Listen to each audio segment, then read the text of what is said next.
మిత్రులారా ఇవాళ ఆలోచన చేయండి.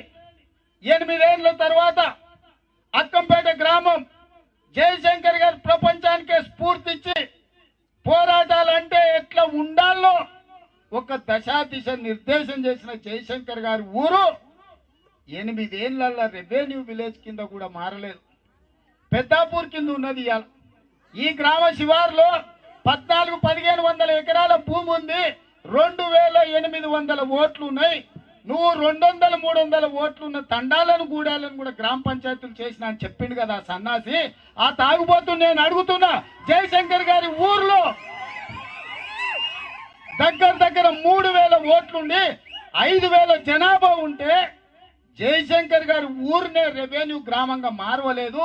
పక్క శివారు పేరు చెప్పుకొని బ్రతకాల్సిన పరిస్థితి గ్రామానికి దాపురిచ్చిందంటే కేసీఆర్ ను దేంతో కొట్టాలనో ఈ గ్రామ యువకుల్నే ఆలోచన చేయమని అంటున్నా. వరంగల్లో ఉన్న ఈ గ్రామాన్ని తీసుకెళ్లి పక్కన కలిపిండు. హనుమకొండలో తీసుకుపోయి కలిపిండు. అంతేనా? వరంగల్లో ఉంటే తీసుకుపోయి హనుమకొండలో కలిపిండు. మా యువకులు చెప్తారు ఆ పక్క ఊరు వరంగల్ మా తీసుకెళ్లి హనుమకొండలు కలిపిండు అని. ఎందుకయ్యా నీకు అంత కక్ష? జయశంకర్ గారి పేరు మీద ఎందుకు అంత కక్ష? ఊరి మీద ఉన్న ప్రజలకు ఎందుకు అంత కోపము? వాళ్ళ మీద ఎందుకు ఇంత పగ సాధిస్తున్నావు అని నేను కేసీఆర్ని అడుగుతున్నా. వీళ్ళు చేసిన పాపం జయశంకర్ గారు పుట్టిన ఊర్లో పుట్టడమా? వీరు చేసిన పాపం జయశంకర్ గారు తెలంగాణ విముక్తి కోసం పోరాటం చేయడమా? వీరు చేసిన పాపం ప్రొఫెసర్ జయశంకర్ లక్షలాది మందిని ఉద్యమం వైపు నడిపించి తెలంగాణకు విముక్తి కలిగించడమే వీళ్ళు చేసిన ద్రోహమా అని నేను అడుగుతున్నా. ఎందుకు ఈ గ్రామం మీద కక్ష కట్టినావు? ఎందుకు ఈ పేదోళ్ళ మీద పగ సాధిస్తున్నావు? ఎందుకు ఈ పేదోళ్ళ బతుకులు ఇంకా ఇంకా ఇంకా క్షీణించిపోయే విధంగా నీ పరిపాలన ఉన్నది? ఆ పేదోళ్ళ మీద కేసులు పెడుతున్నావు అని చెప్పి నేను కేసీఆర్ ను ప్రశ్నిస్తుంది గ్రామం నుంచి. మిత్రులారా, అందుకే ఇక కేసీఆర్ అడుక్కునేది లేదు. రైతుల కోసం మేము మొత్తం 1 కోటి ఎకరాల మాగాణం చేసిన 24 గంటల ఉచిత కరెంట్ ఇచ్చిన ఇవాళ ప్రపంచంలోనే అత్యధికంగా దిగుబడి తెలంగాణలో వస్తుంది అని అంటుండు. నేను అడుగుతున్న KCR, national crime records bureau ప్రకారం 8400 మంది రైతులు ఆత్మహత్యలకు పాల్పడ్డారు.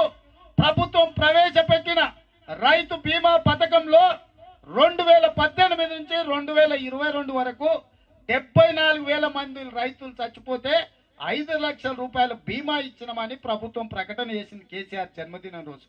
నేను ఆ విషయం ప్రస్తావిస్తే ఎత్తుపల్లోడు చూస్తే ఎప్పుడు చూసినా ఇకిలిచ్చినట్టే ఉంటుందని ఆ పల్లా రాజేశ్వర రెడ్డి గారు వచ్చి పనులు ఇచ్చుకుని అయిపోయాడు. రేవంత్ రెడ్డి చెప్పిన లెక్క తప్పు అని అంటే నేనేమన్నా ఎక్కువ చెప్పినామనుకున్నా. 74,000 కాదు 80,000 మందిని చంపిన రైతులు అని చెప్తుండే. సిగ్గు తప్పినోడు చెప్పు తీసుకొని కొట్టాలి పల్లా రాజేశ్వర రెడ్డి పనులు ఉండేటట్టు. 2018 నుంచి 2022 వరకు 4 ఏళ్లలో తెలంగాణ రాష్ట్రంలో 80,000 మంది రైతులు చచ్చిపోతే ప్రతి చావుకు 5 లక్షలు ఇచ్చినామని సిగ్గు లేకుండా చెప్తున్నారు ఈ సన్నాసి నా కొడుకులు. నేను ఒక్క మాట అడగదలుచుకున్నా. నకిలీ విత్తనాల నుంచి రక్షణ కల్పించడానికి రైతు బీమా ఉండాలి. నకిలీ ఎరువుల నుంచి రక్షణ కల్పించడానికి రైతు బీమా ఉండాలి. నకిలీ పంటలు ఒకవేళ ఎండలో పరిస్థితులు బాగలేకపోతే పంటల బీమా పథకం ఉండాలి. ఇవాళ ఇత్తనాల వల్ల నష్టపోతే పంట బీమా లేదు. ఇవాళ ఎరువుల వల్ల నష్టపోతే పంట బీమా లేదు. ప్రకృతి సహకరించకవేళ పంట పోతే పంట బీమా లేదు. పంట చేతికి వచ్చినప్పుడు అకాల వర్షాలు ఒకవేళ వస్తే ఉరుమి పిడుగుబడి పంట నష్టపోతే పంట బీమా పథకం లేదు. ఇవాళ అమ్ముకోనిక పోతే దళారుల చేతుల్లో మిల్లర్ల చేతుల్లో దోపిడీకి గురవుతున్న మా రైతులకు నష్టపోతే పంట బీమా పథకం లేదు. కానీ కేసీఆర్ తాగుబోతోడో మంచోడో నాకు అర్థం కాలే కానీ రైతు చచ్చిపోతే 5 లక్షలు అంటుండు. నేను అడుగుతున్నా మన ఆడబిడ్డలు, ఇంట్లో ఒక మనిషి ఉండడం అనేది తోడు ఉండాల్సిన మనిషి చచ్చిపోతే 5 లక్షలు ఇస్తా అంటుండు. కానీ ఎండిపోయిన పంటకు మాత్రం రైతు బీమా ఇవ్వడంట. ఎండిపోయిన పంటకు నష్ట పరిహారం ఇవ్వడంట. పండించిన పంటకు బోనస్ కింద మంచి ధర కొనడంట. ఇవాళ దారెంబడి వస్తుంటే మొత్తం మక్కలు కనిపించినాయి. మళ్ళీ సూట్ వచ్చినాక పసుపు కనిపించింది. పెద్దమ్మని అడిగిన ఎంత కమ్ముతున్నామని అంటే 6,000 కూడా వస్తలేదు నాయన అన్నది. ఇవాళ అందుకే మక్కలు 2,200, ఒట్లు 2,500, పసుపు 12,000 రూపాయలు కొనుక్కునే విధంగా ఇవాళ కాంగ్రెస్ పార్టీ నిర్ణయం తీసుకున్నది. 12 నెలల కాంగ్రెస్ ప్రభుత్వం వస్తుంది. 2,500కు ఒట్లు కొంటాం, 2,200కు మక్కలు కొంటాం, 12,000 రూపాయలకు పసుపు కొంటాం, అదే విధంగా 16 పత్తి 6,500 కొంటాం. అదే విధంగా పసుపు 12,000 కొంటాం. అన్ని ధరలు ఇక్కడ ఇచ్చినాం. రైతు ఎవరిని చేయి చాపి అడుక్కోవాల్సిన పని లేదు. ఈ రైతులు పండించిన పంట మీకు గిట్టుబాటు ధర ఇచ్చి లాభసాటికి ఇచ్చి ఇవాళ 1 ఎకరం వడ్లేస్తే 30 క్వింటాలు వస్తుంది.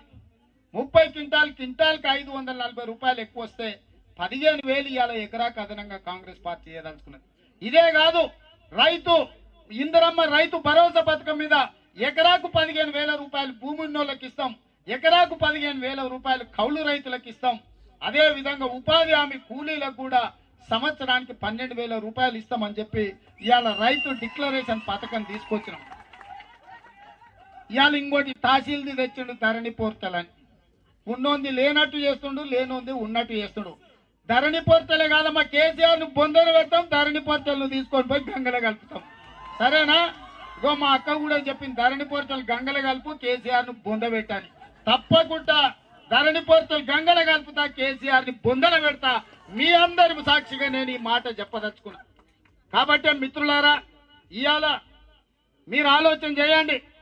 ఈ గ్రామంలోనే అక్కంపేట గ్రామం వేదిక మీద రావి చెట్టు కింద పోచమ్మ తల్లి సాక్షిగా తెలంగాణ ప్రజలకు నేను విజ్ఞప్తి చేస్తున్నా. మీరు ఎవరైనా రాండి, బండి కట్టుకొని రాండి, బస్సు కట్టుకొని రాండి, అక్కంపేట గ్రామం తిరగండి. కేసీఆర్ చేతుల ఎంత వంచనకు గురైందో, ఎంత నిర్లక్ష్యానికి లోనైందో, ఎంత ఈడ పేదోళ్ళు కష్టపడుతుందో, ఎంత ఇక్కడ ఉండే వాళ్ళ మీద అక్రమ కేసులున్నాయో. ఈ ఊర్లో ఎవరికి డబుల్ బెడ్రూమ్ ఇల్లు ఇయ్యలే, ఇచ్చిండా? ఈ ఊర్లో ఎవరికైనా డబుల్ బెడ్రూమ్ ఇల్లు ఇచ్చిండా? దళితులకు 3 ఎకరాల భూమి ఇచ్చిండా? ఇంటికో ఉద్యోగం ఇచ్చిండా? మీ ఊర్లో పసుల దవాఖాన కట్టిండా? మనుషుల దవాఖాన కట్టిండా? Junior college పెట్టిండా? ఇంటికో నల్ల ఇచ్చిండా?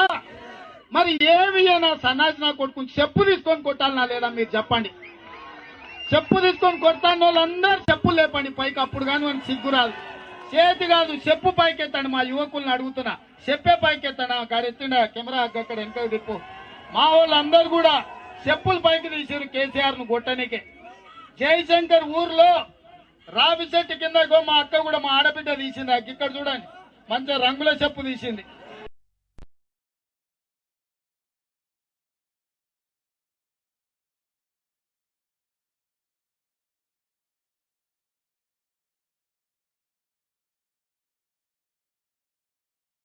సాధించిన తెలంగాణ జాతి పిత ప్రొఫెసర్ జయశంకర్ గారి ఊర్లో కేసీఆర్ ను చెప్పు తీసుకొని కొడతామని ఇక్కడ యువకులు, ఇక్కడ మహిళలు అంటారంటే తెలంగాణకి ఎంత ద్రోహం చేసిండో కేసీఆర్ ఒక్కసారి ఆలోచించండి. కాబట్టి మిత్రులారా, ఈరోజు ఇక కేసీఆర్ ను అడుక్కునేది లేదు. కేసీఆర్ ను దంచుడే, కేసీఆర్ ను దించుడే.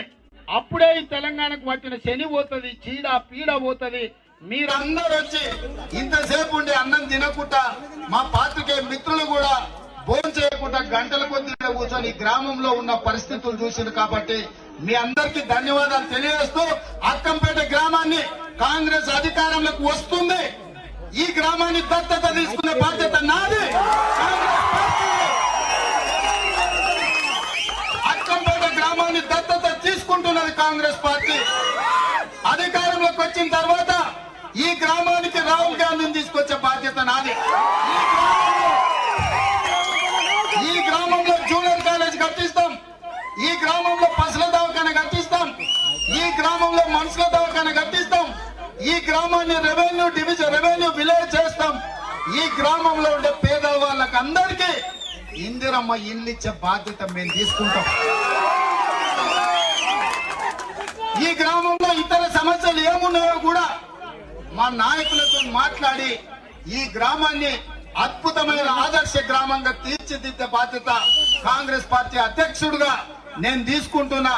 ఆనాడు అధికారంలోకి వచ్చినాక తప్పకుండా ఈ గ్రామానికి రాహుల్ గాంధీని తీసుకొస్తా, ఈ గ్రామ రూపురేఖలు మారుస్తా. ఈడ ప్రొఫెసర్ జయశంకర్ గారి స్మృతివనం కట్టడమే కాదు, ఎవరైనా ఈ గ్రామానికి వచ్చి ఈ గ్రామాన్ని చూసి ఈ గ్రామం నుంచి స్ఫూర్తి పొందే విధంగా, పోరాట స్ఫూర్తినిచ్చే విధంగా అక్కంపేటను అభివృద్ధి చేసే బాధ్యత నాదని తెలియజేస్తూ, ఇంత ఓపిక ఇక్కడికి వచ్చి మద్దతు పలికిన మరీ ముఖ్యంగా మా ఆడపడుచులు మా అక్కల ఉత్సాహం చూస్తుంటే సాకలేలమ్మ సమ్మక్క సార్లమ్మ ఈ ఊర్లోనే గుడి ఉంది, దండం పెట్టుకొని వచ్చిన వాళ్ళ వారసులందరూ కూడా మాకు అండగా నిలబడ్డారు. అమ్మ ఎన్నికలు వచ్చినప్పుడు మా అక్కలకు ఒకటే మాట, ఇంటైనా కుశామతుల ఆపు ఫుల్లో ఏదన్నా పాటలు ఏమైనా చేసినా ఇనకరు తల్లి, ఈ ప్లమినంగా 2 వేసి ఓటు వేయించేది మీదే. మాటిస్తురా అక్క, మాటిచ్చే మా అక్కలందరూ సై పైకెత్తాలి. జై కాంగ్రెస్, జై జై కాంగ్రెస్. ధన్యవాదాలు సోదరుల, జై సోనియమ్మ, ధన్యవాదాలు. హాయ్ ఫ్రెండ్స్, మా టుడే టుమారో యూట్యూబ్ ఛానల్ చూస్తున్నందుకు చాలా థ్యాంక్స్. మరిన్ని లేటెస్ట్ వీడియోస్ కోసం వెంటనే సబ్స్క్రైబ్ చేయండి. అలాగే ఈ బెల్ ని కూడా రింగ్ చేసేయండి. మా నోటిఫికేషన్స్ అన్ని మీ మొబైల్లో వస్తాయి. అలాగే మా వీడియోస్ మీకు నచ్చితే లైక్ చేయండి, షేర్ చేయండి, నచ్చకపోతే కామెంట్ చేయండి.